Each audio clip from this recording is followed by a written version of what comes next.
a orillas del mar, donde el viento huele a sal y el pulso de la marea marca el ritmo del día, nacían los colosos que, con el tiempo, dominarían los océanos. El astillero no era solo un lugar de trabajo, era un universo en sí mismo, una ciudad de madera y sudor, donde cada tronco, cada clavo y cada cuerda tenían un propósito. En el siglo XVII, construir un barco de vela era más que un trabajo. Era una fusión de arte, ciencia y una profunda fe en que esa estructura de madera podría desafiar las fuerzas de la naturaleza. Era un desafío monumental que requería la colaboración de cientos de almas, unidas por la visión de crear un navío capaz de cruzar mares, luchar batallas y llevar la riqueza de un imperio a tierras lejanas. En este viaje a través del tiempo, seremos testigos, paso a paso, del milagroso proceso que daba vida a estas maravillas flotantes. El siglo XVII fue el escenario de una pugna global, no solo por la tierra, sino por el dominio de los mares. Imperios como España, con sus vastas flotas de Indias, la emergente potencia naval de Inglaterra, la astucia comercial de Holanda y la ambición de Francia, entendieron que el poder residía en el agua. Cada nave era un peón en un gigantesco juego de ajedrez geopolítico. La demanda de barcos no tenía precedentes.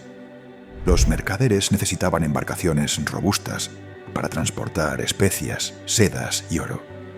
Los gobiernos exigían navíos de línea imponentes, con baterías de cañones capaces de sembrar el terror en sus rivales.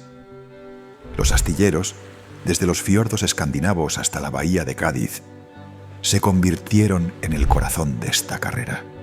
Eran hervideros de actividad, donde la madera de los bosques se transformaba en el músculo de las naciones. Carpinteros, calafates, herreros, veleros, pintores. Una sinfonía de oficios que trabajaban al unísono para dar vida a estas moles de madera y ambición. Antes de que un solo tablón tocara el agua, el primer capítulo de la historia del barco se escribía en el bosque. No era una simple tala, era una selección metódica y casi irreverencial. Se buscaban bosques protegidos y de fácil acceso al mar, pero el verdadero trabajo se hacía en el corazón de la arboleda. La madera era el alma, el ADN del barco. Cada pieza tenía un destino específico. Para la quilla, la columna vertebral de la nave, se necesitaba el roble, duro, denso y resistente a la descomposición. Para las costillas o cuadernas, se preferían los robles con ramas naturalmente curvadas que ofrecían una resistencia sin igual. Los mástiles que desafiarían la furia del viento se tallaban de pino y abeto, maderas ligeras y flexibles. Y para las piezas curvas, expuestas a la constante humedad, se elegía el olmo o la encina. Un maestro de la ribera podía pasar años seleccionando los árboles, pensando en la forma de cada rama y cómo se integraría en el gran puzle del navío. La ingeniería naval del siglo XVII no dependía de los ordenadores ni del cálculo moderno. El diseño era un arte intuitivo basado en la experiencia. Los maestros de ribera, verdaderos artistas de la madera, llevaban los planos en su cabeza y en sus cuadernos de notas. Utilizando plantillas, reglas y cuerdas, dibujaban el perfil del barco en el suelo del astillero en tamaño real, un proceso conocido como trazado en planta. Era su lienzo. Aquí ajustaban las proporciones, la longitud de la quilla, la manga y la altura de los mástiles, basándose en fórmulas probadas a lo largo de siglos. Cada navío era una pieza única, adaptada al propósito que se le daría y a las maderas disponibles. La quilla no era solo una viga, era la espina dorsal, el pilar sobre el que se construiría todo lo demás.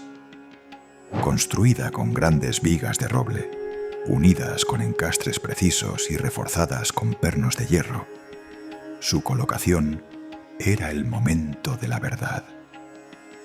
Era el nacimiento oficial del navío. Un momento de celebración y esperanza en el que se rociaba vino o agua bendita sobre la madera para asegurar la prosperidad y la seguridad de la futura embarcación. A partir de ese momento, el navío tenía un alma. Una vez asentada la quilla, el trabajo se aceleraba. Se levantaban las cuadernas, esas costillas de madera que daban la forma definitiva al casco.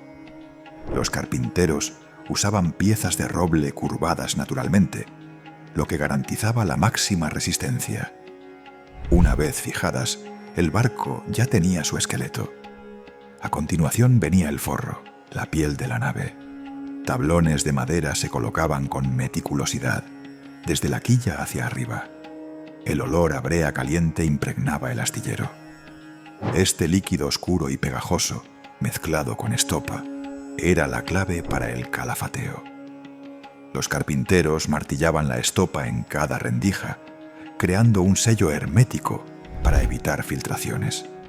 Era un trabajo agotador y minucioso, pero fundamental para que el barco pudiera flotar. Un barco no era solo un exterior, era un mundo interior. Se construían las cubiertas, cada una con un propósito. La inferior, a menudo oscura y húmeda, servía para el almacenamiento de provisiones y el alojamiento de los marineros. En los navíos de guerra, las cubiertas superiores se transformaban en plataformas de batalla, equipadas con pesados cañones. En los barcos mercantes, cada centímetro cúbico era optimizado para la carga, la verdadera razón de su existencia. Los mástiles eran los pulmones del navío.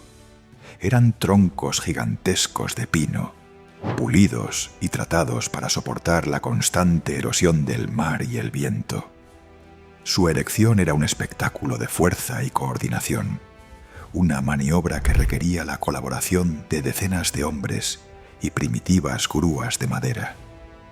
Una vez en su lugar, se añadía el complejo sistema de jarcia, un laberinto de cuerdas, cabos y aparejos que sostenían y manejaban las velas. Era la red nerviosa que permitiría al navío responder a la voluntad de su capitán. Las velas eran el corazón que impulsaba al navío. Hechas de lona gruesa de cáñamo, cada una era cosida a mano, un proceso que podía llevar meses. Se impregnaban con aceites especiales para resistir el implacable ataque del viento y la sal. El aparejo, el conjunto completo de velas, podía incluir decenas de ellas, mayores, juanetes, trinquetes, cada una con una función específica para capturar la energía del viento desde cualquier dirección, transformando una mole de madera en una criatura viva, capaz de deslizarse sobre las aguas. Los últimos días en el astillero eran de adorno y equipamiento. Muchos barcos, especialmente los de guerra, se decoraban con tallas ornamentales y pinturas que representaban su poder y prestigio. Se instalaban los cañones, el timón y el compás, elementos que darían dirección y capacidad de lucha. Finalmente llegaba el gran día, la botadura. Era un evento festivo y lleno de emoción. Con el barco ya bautizado, se retiraban los soportes y el navío deslizaba lentamente por la grada hacia el mar, su hogar natural. Los vítores de la multitud y los disparos de celebración marcaban el inicio de su vida como una criatura del océano, lista para surcar los mares. Cada barco era más que madera y velas. Era el resultado de miles de horas de trabajo, de conocimientos ancestrales y del sudor de quienes lo construyeron. En el siglo XVII, construir un navío era una proeza. Era crear una obra de arte, una herramienta de poder y un hogar flotante, destinado a desafiar tormentas, guerras y mares infinitos. Y en cada tabla y cada clavo resonaba la esperanza de quienes le dieron vida.